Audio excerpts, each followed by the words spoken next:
So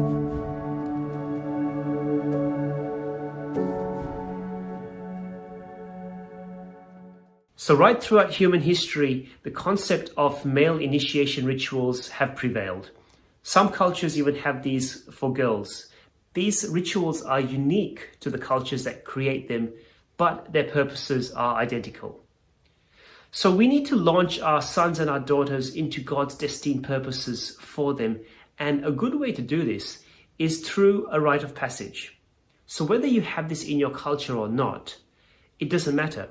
I don't have it in my culture, but we can establish this as our own family culture. When we are here in this 12 to 13 to 14-year-olds, we give them this experience of supporting them and encouraging them to take responsibility in this next season they are entering. And for example, I've done this to my two oldest children who are boys. And when they turned 13, I took them out and we did some funny and nice things together. We slept outside and did all things that were fun to us.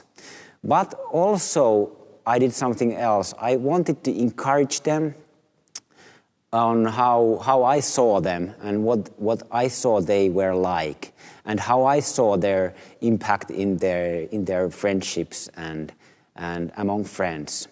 And I wanted to encourage them to take responsibility of others as well.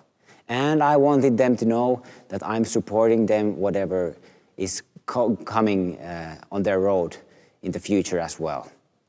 And in this ceremony, we use actually these few things we would like you to try out as well. So let us see a few examples of what this could be made of. The first element of a rite of passage ceremony should be that we give a specific gift personifying the values or the intended purpose of our child, or a key value of womanhood and manhood. So you would need to decide with your wife what you would give your 12-year-old boy or your 12-year-old girl, something that would represent who you are or what you are as a family, who your child is and who your child will become. Something significant that will remind your child in the times to come. And one example of this, which my wife and I have spoken about, is a heart and key pendant. And this is something that we thought would be appropriate for our daughter when she moves into her teenage years. The heart, of course, would symbolize the treasure, a treasure of love, of deep friendship, of purity. And the key, of course, would be the key to this treasure.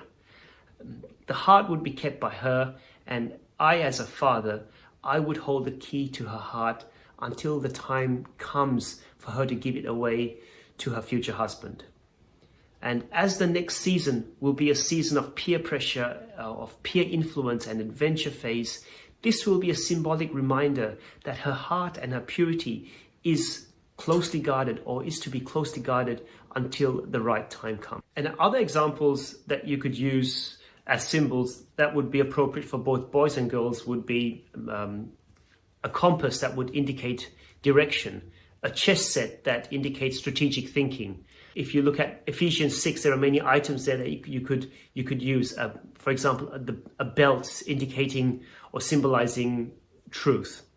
So there are things that you could research and you could use that would be appropriate for you and your family. For me, example, I made this knife for my sons, and I could use this knife as a metaphor for tongue, for example. Tongue is a useful tool when we communicate with each other, but we can do a lot of harm with tongue as well. So I want them to use their tongues wisely, so that they will encourage others and speak good things.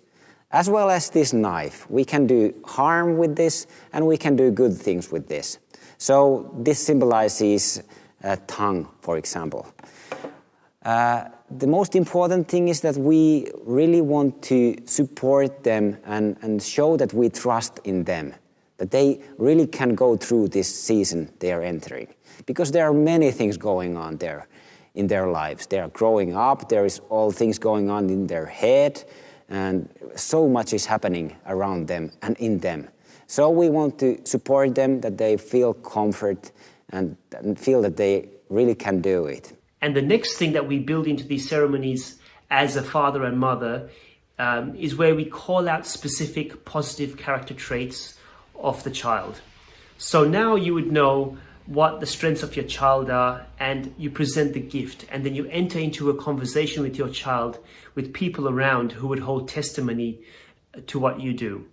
And as you affirm your child would now know that this is what they have and this is what they can stand on as they move through this new phase. One good way to do it is to invite some family members, some key family members, and some peer group friends sitting around a table or a room to be part of this ceremony. So you would go around the room and you would say, I see you to be loyal. I see you to be loving. I see you to be faithful. I see you to be a good friend, so that the children around can hear and your child hears it. And it also affirms your child in front or before their peer group friends or the people around in that group. The other thing is that if you do have any prophetic word that you might have had over the years, this is now a good time to speak this out. But please do not force this. If you do not have a word, that's fine. But if God has given you a specific prophetic word for your child, this is now the time to pronounce it. We want to confirm their gender identity, that a boy is becoming a man, and we want to support him. And likewise, we want to support our girls to grow into womanhood. And as a father and a mother, you each then take a turn and speak from what's in your heart and what's in the Word of God. You pronounce the blessing of your child in the ceremony in front of everyone. The laying of hands on their shoulders, on their heart, on their head. Speak out these words of blessing that will be with your child forever. They will always recall it. And you fill their spirit, you fill their whole being with understanding that mom and dad actually believe in me and I can do this. And at the end of the ceremony now, you literally release your child. You say, my child, my daughter, we now release you from the home phase into this new phase of becoming a young adult. We believe that this is a time for you to make good decisions on your own. And actually, when our children grow up and they turn adults, at around 21, we have this another rite of passage.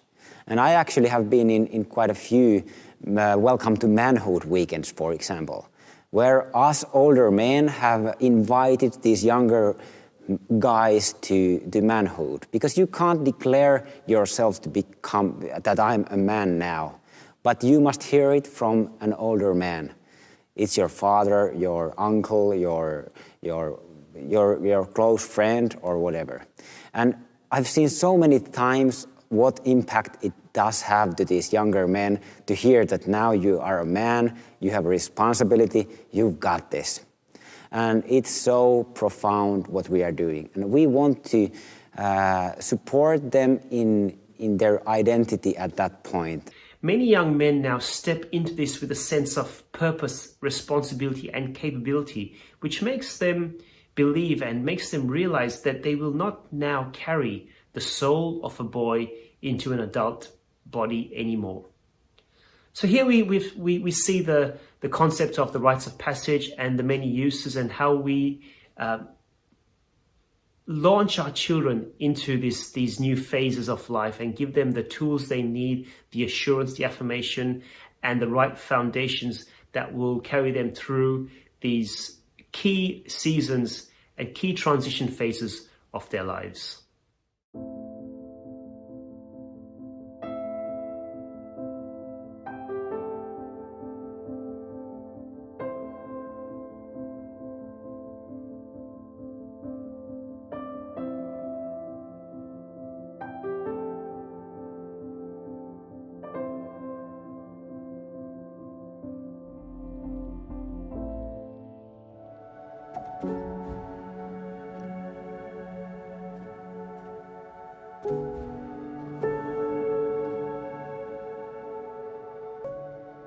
you.